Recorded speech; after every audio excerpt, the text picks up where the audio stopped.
आ जाए।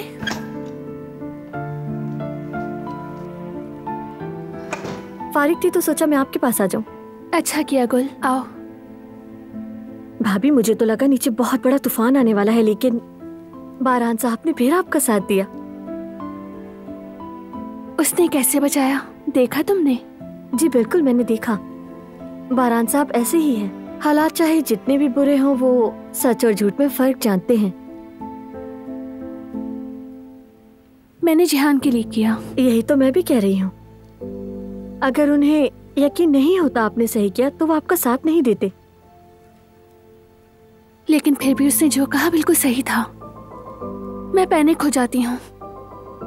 अपने प्यारों को मुसीबत से बचाने के लिए मेरा हौसला जवाब दे जाता है। अभी तो सब आराम से बात कर रहे हैं, लेकिन आप सब जानती है, सबको देख लिया, सबको सुन लिया। अल्लाह ना करे अगर कुछ हो जाता है तो मतलब वही हो जाता है जिसका आपको डर था। किसी ने एक पल के लिए भी नहीं सोचा। मेरे ख्याल से आपने सही कदम उठाया भाभी, आप मत पछताइए। सही किया या गलत, लेकिन सब बिगाड़ दिया मैंने।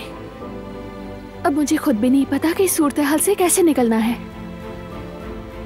आइंदा किसी की हिफाजत करने में मुझसे कोई और नुकसान ना हो जाए। ये सब उस औरत की वजह से हुआ है। बिल्कुल, लेकिन उसे इल्जाम देने से कुछ नहीं होगा। आखिर वो औरत ये सब कुछ कर क्यों रही है? मुझे सब कुछ जानना है। लगता है सिर्फ बारान साहब उसके निशाने पर है, बाकी किसी से कोई मतलब नहीं। क्या लगता है आपको, कारोबारी दुश्मनी है या कोई और बात है? मुझे नहीं पता। हर चीज है उसके पास, हालात भी अच्छे हैं। जरूर कोई और वजह होगी। यकीनन कोई ऐसा राज है जो सिर्फ सबिहा ही जानती है। मगर क्या? जो भी है पता लगा कर रहूंगी।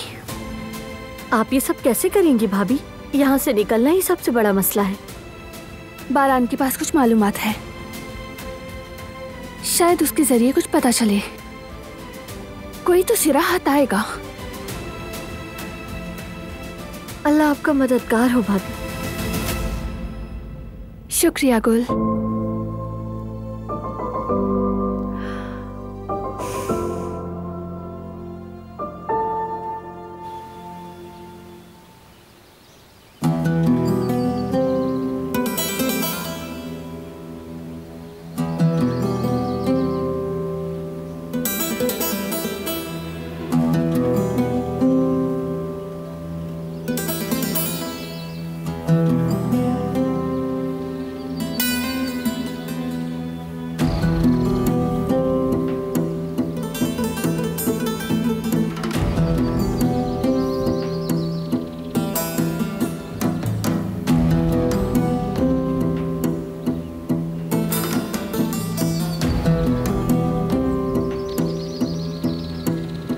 बेटा, उस लड़की ने खुद अपनी जबान से कहा है कि मैंने तुमसे खेल खेला है, बदला लिया है तुमसे, तुम्हें धोखा दिया है, और तुम अब भी।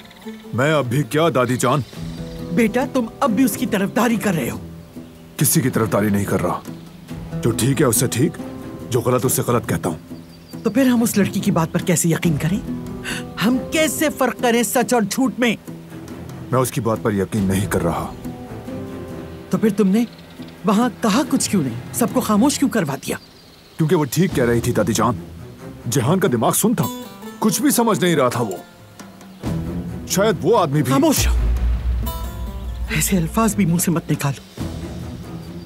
आराम से दादी जान, बस फिक्र मत करें आप। ढूंढ रहे हैं उसे, पाताल से भी ढूंढ लाएंगे उसे हम। जहान से भी बात करेंगे, मैं बात करूंगा, बाबा बात करेंगे, सब ठीक हो जाएगा।